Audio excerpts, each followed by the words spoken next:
Can you believe the absolute, unleashed, unchained, unvarnished hatred, fixation on Candace Owens?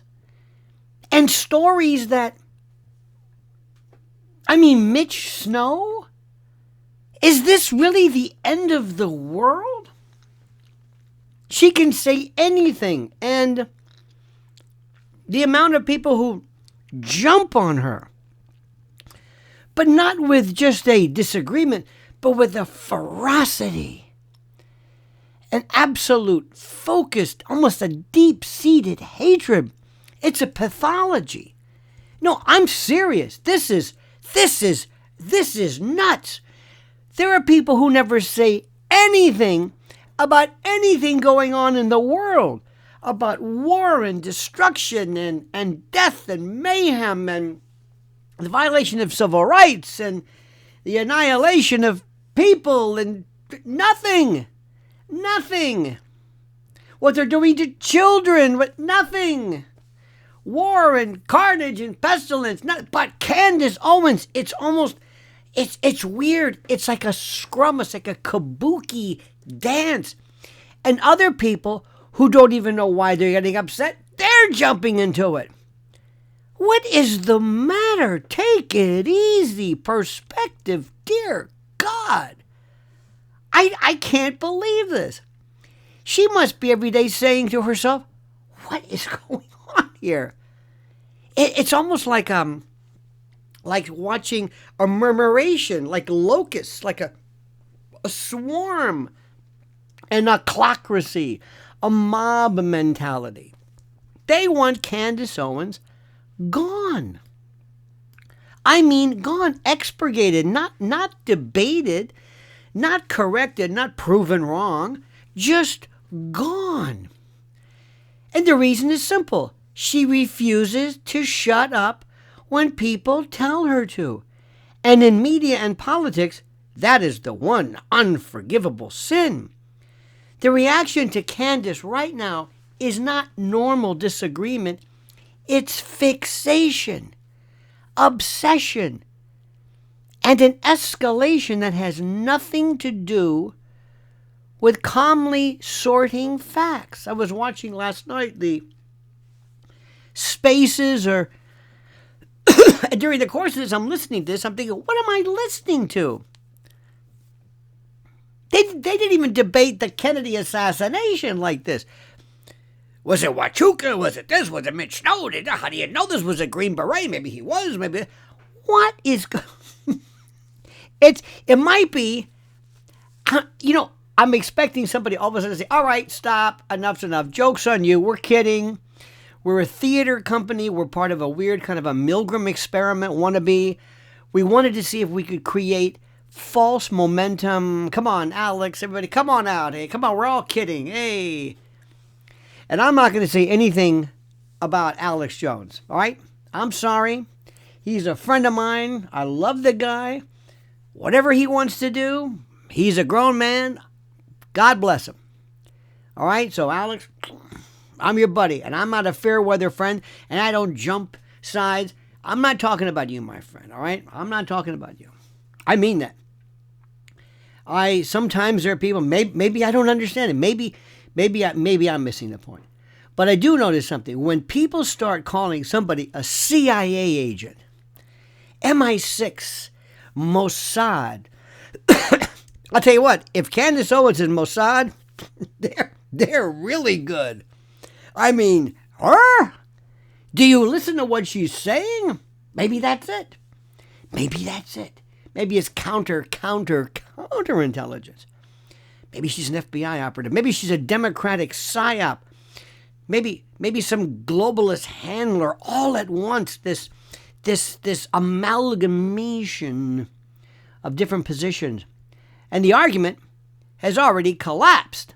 That's not analysis. That's some kind of panic dressed up as certainty and fantasy. But I love it. So let's slow this down, all right? And let's say it plainly, all right? Candace Owens is bigger than she has ever been. And what exactly, with all due respect to CO, what is she saying other than, well, I talked to Mitch, and what? Her audience is huge, as we say in Hell's Kitchen. Her reach is real. She doesn't need approval from conservative gatekeepers. They don't know what to do. A lot of these cable news folks are looking at her and they're saying, what do we do? What do we do? What is this? How do we get a piece of this? I don't even know. Media figures, political organizations, they're wondering, how do we jump in on this in order just to survive? And that alone, by the way, explains why the response to her has become so aggressive, so off the wall. People don't react this way to voices that they can ignore. They react this way to voices they can't control. See, that's the thing. It drives them crazy that she won't listen to them. They're telling her, shut up, and she's saying no. By the way, she did say something the other day which was music to my ears. And as a retired Catholic, but somebody who knows how the club works, you mentioned holy days of obligation, and that is exactly what a Catholic does. Good for you. I love these cafeteria Catholics. I'm a Catholic. I don't do anything. There's rules. Good for you. Now, what Candace is doing, by the way, is also asking questions about a serious event. Remember that one? The whole assassination thing, and refusing to move on just because powerful people want the story closed. And whether she's right or wrong is not even the main issue anymore. By the way, you know that ChatGPT, I put in something, it wouldn't allow, it was arguing with me whether Charlie Kirk's homicide was an assassination because we don't know if it was basically targeted because of a political reason or not. I mean, ChatGPT. I'm arguing with, what the hell am I arguing with? What is this thing? I'm saying, are you kidding? And it says to me, no, I'm not kidding. It's even, excuse me, even ChatGPT and others are fighting this Charlie narrative. Get away from it. This is interesting. You know, the issue in all this is that Candace is still talking, and she's still pointing at timelines, and she's still asking why certain dates are avoided and why certain explanations feel incomplete. That makes people uncomfortable. And that makes them feel uneasy. Not because it proves anything, but because it keeps attention where they want silence. And here's the thing, and I want you to understand something. And Erica, we're going to talk about her at some particular point later because I've been wanting to stay away from this because I don't want it to sound like I'm mean. But everybody is not turning on her, but people are saying, this is the weirdest. I didn't know her before. I really wasn't paying attention. But she is, well, we'll talk about this behavior, okay? Okay? We'll talk about this behavior.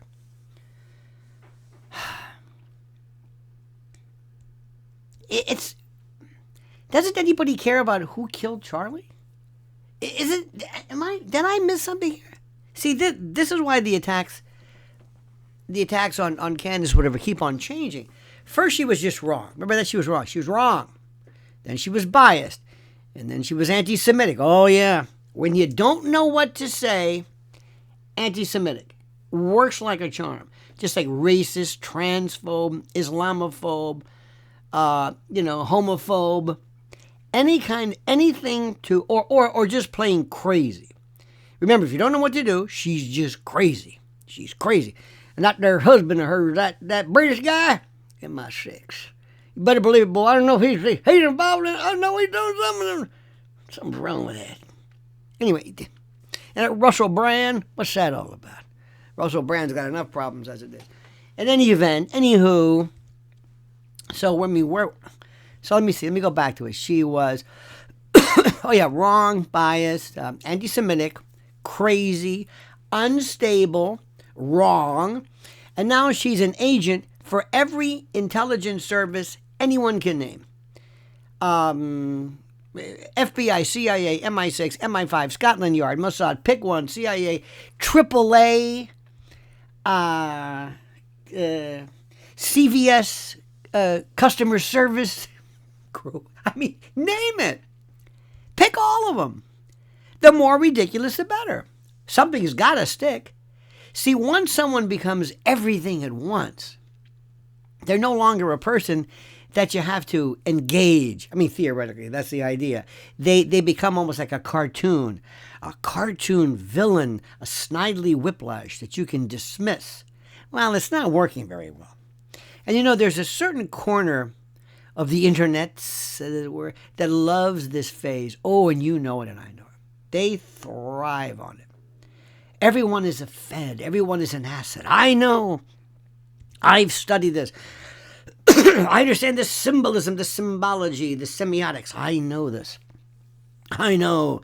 She's Langley. Oh, she's a spook. Oh, yeah, she's a spy. She's from yeah. That's it. Right. She's an agent. And that husband of hers, she's a plant. It's an arranged marriage. That's it. That's the ticket. Everybody's an asset. Someone disagrees with you, Mossad. By the way, Mossad, they love Mossad. Deep down inside, I'm telling you, everybody is. Everybody. Laura Loomer, Mossad. Ben Shapiro, Mossad. Except Mossad.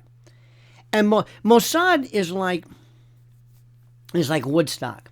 Somebody said one time, if everybody who says they were at Woodstock, if they who said they were at Woodstock, 20 million people would have been at Woodstock. And if Mossad was as big as they say, it would basically take over Tel Aviv. And it's so interesting because this is by design. There is a commercialization of the image of this. Don't forget Amman, by the way, that's the one. That's military intel. I think they're bigger and better, but what do I know? You know, someone agrees. If someone agrees with you strongly, Mossad or MI6 or something, they throw these things around. And they throw these things around, and it's kind of old. Remember 9/11? 9/11, oh my God, the dancing Israelis. There we go again, Mossad. The dancing Israelis, and then there was that of course is MI5, MI6, CIA. PNAC was, a military-industrial complex. And then we get into things like MIC, PNAC. We get the globalists. We get the transnationals. We get all these. The more you could throw up. Now it's Fed slop. Everything now is the slop. You notice that? Then it was the blob. You got to get your jargon correct. You got to get your argot, your argot, your lexicon. If somebody asks for evidence, CIA. It's easy content, and it's exciting, requires absolutely no thinking whatsoever. And you just say the word and people react. That's not investigation. That's entertainment. Okay? Nothing wrong with that. But understand what's going on here. And this is where Mitch Snow comes in. Who is this guy? Who is this Mitch Snow? I don't like the sound of it. I don't believe a word he says. This old fatso. Don't give me this Green Beret special ops. Roll that guy. I'm not buying it. Not buying it. No, sir. He's probably Mossad or CIA. I don't know who he is. Maybe just military intel. People keep asking why he even matters. Me. I'm asking and say, okay, you saw these people. No offense, Candy. No offense, Mitch, but so what? This is not exactly the linchpin. The answer is not because he's perfect or because everything he says must be true or any of this stuff. He matters because he creates a kind of a crack in the story they think that people want sealed shut. Witnesses like him, witnesses like him, force explanations. When you bring him in, they force timelines. And they force people to say where they were and when. The best thing to do, by the way, just to let you know something, if you really want to, if Mitch bothers you, you know what you say? You say, he doesn't matter. The story doesn't matter. That's the best way. Mitch, whatever. You dismiss it as unimportant. You say that his story adds no real connection to the story. You tell people that what's the big deal? Whether he was Machuca at this hotel, he was getting the thing, so what? Does it matter? And when you keep bringing up all these other channels and other sources that likewise run interference, what's the point of this? I'm telling you, this is the strangest thing. Candace should make up a name. Percival Terwilliger. Just make up a name. And then say, well, what's he have to do with it? And I swear to you, in 5 minutes, they'll say, who's that? Terwilliger. He's Mossad. They'll just jump in and not even ask, who is this person? It doesn't matter. 2 reasons: to stay on board, to be in the in the game, so to speak, get the clicks, get the metrics, but also just to look. I'm going to say it. A lot of people are saying, some of these folks seem to be talking about this stuff a little too much. You don't think they're being paid by anybody, do you? I'm just saying. See, there was that old Moby story. Remember Moby? Remember, I tell you this all the time. How they came to him and wanted to get his social media platform. See, if I can get 5 of the pick 5 people, okay? Let's say just 5 people. Alex and let's say Alex, Russell Brand. Just throw some names out. Megyn Kelly, Tucker. Just name them. Just in terms of sheer raw, follower metrics and firepower, and turn them all against Candace. One would think that would somehow destroy her. No, it bolsters her. You see, I don't understand. If the Mitch business, if the story were solid, that shouldn't be a problem. But if the story is fragile, they think that witness becomes the enemy. It's the strangest thing. And again, how all of a sudden, overnight, this guy is the linchpin. He has become. Do you remember a while back? Maybe you don't. Saul Alinsky. Remember this? Saul Alinsky. Nobody. The instructions for radicals, or whatever you want to call it. Saul Alinsky overnight was in every conservative cable news guy's quiver. Saul Alinsky. You don't want to get like Saul. Aha! This is classic Saul Alinsky. That's the Mitch Snow thing. Notice what critics focus on when Mitch is discussed. Not the dates, not the locations, not whether he could have actually been, where he said he was, when he said he was there. Instead, that's right, they go straight to his personal life, his past, his relationships, his looks, his weight, his intelligence, his alleged behavior. That's not how you test a claim. That's how you avoid one. And a person can be deeply flawed and still tell the truth about what they saw. You don't. If Ted Bundy, Charles Manson, the BTK killer, and John Wayne Gacy all were standing together, and something happened at 10 o'clock, and I said, Mr. Bundy, what time did this happen? 10 o'clock. Mr. Manson, 10 o'clock. Mr. Gacy, 10 o'clock. Mr. BTK, 10 o'clock. You sit there and say, they're crazy, don't you understand? He's a killer. No, you got the time. It's about the time. Yeah, but he's a killer. No, I know he's a killer. Yes, I know that. Happens all the time in federal court. Look at Sammy the Bull. I don't know how many people he supposedly killed, but he put people away, and they needed him because if you want to get to certain information, you're going to be getting people who are in this kind of intel world. Remember the whole story. Remember James Jesus Angleton? Roaring alcoholic. CIA, huge. Remember Helms?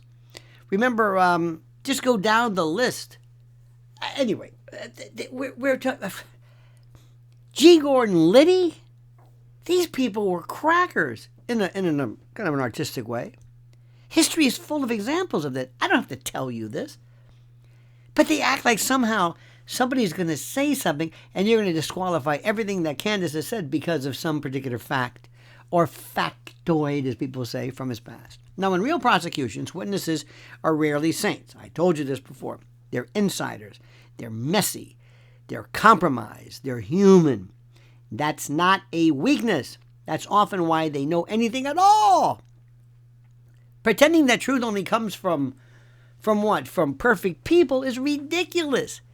That's something only said by people who have absolutely no idea of what's going on and who have never really looked closely at power. They have no idea of how this thing works. And the same pattern shows up in the attacks on Candace Owens. Instead of, and I'm echoing myself, instead of addressing what she is actually saying, critics focus on what she is married to, or who she is married to, I guess, or whom she is married to. And they focus on what they imagine her motives are and which shadowy group they claim controls her.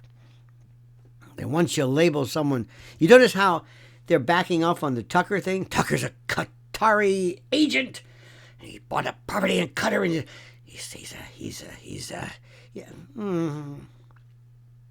It's like it doesn't stick. You know, you try it, it's like, this isn't working.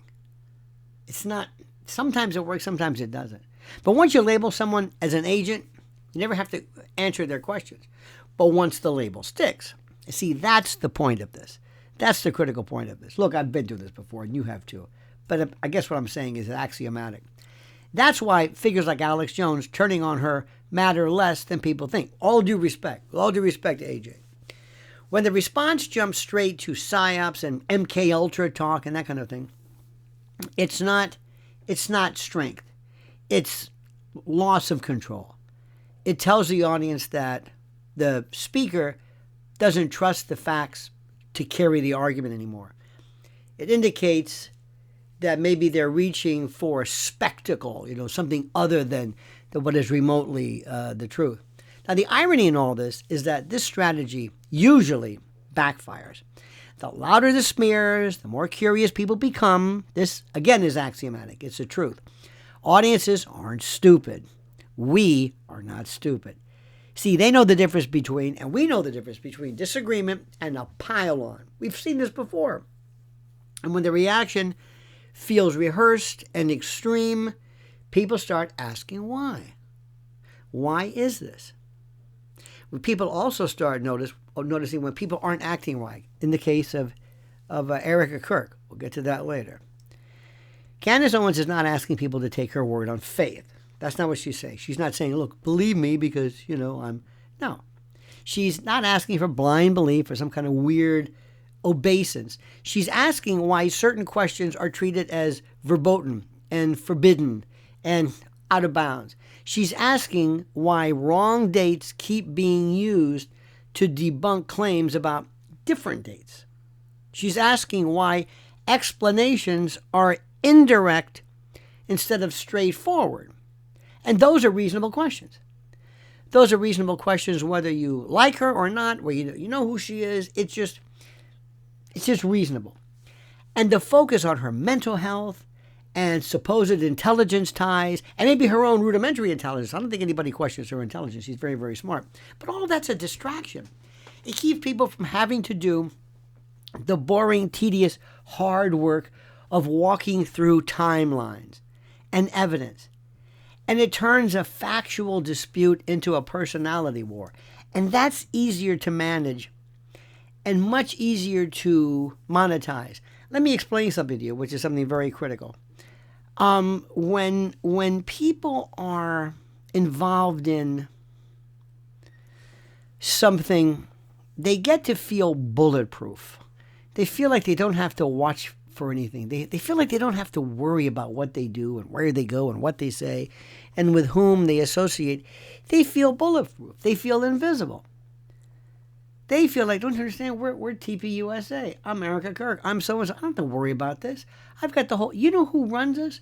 We are all multimillionaires. We run the most important organ. And by the way, TPUSA is done. Sorry, sorry to say it, but that was Charlie. And without Charlie, that dog don't hunt. Remember that creepy kid? I don't even know his name. Remember they tried to push him? And then Ben Shapiro speaking real creepy? No. It's like watching a time-lapsed desiccation of a rat. Did you ever see that? Sometimes they show like a rat that's decomposing. That's TPUSA. You can just see it shrink down into the bones and fur, and it's sad because nobody is. They're worried now about themselves and their cover and Erica's books and issues on this show and the Gold LeMay and this and that and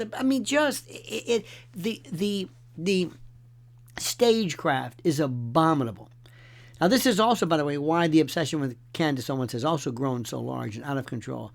She has become content. Every attack, every single attack, every time you mention her generates clicks. Every response generates another video. No one benefits from resolution and completion and conclusion except the audience. Everyone else benefits from confusion. And confusion keeps the story alive. And just when I think, okay, we're done with this, oh no, not even close. And by the way, we're going to be nowhere near close. Strip away all of that, and what is left is simple. Candace Owens is a commentary machine, a commentator asking questions about a serious event that, last time I checked, we all cared about, and she's refusing to be silenced by ridicule, period. Mitch Snow is a witness whose presence at certain places can be verified, even if his conclusions are debated. Is he critical to the story? No. Is he the linchpin? No. The rest is noise layered on top of noise, and you know how that is. You do not have to agree, I'm saying this again, with Candace Owens. You do not have to agree with anything she's ever said. You don't have to trust Mitch or anybody. You do not have to believe there is anything more to uncover. That's fine. That is up to you.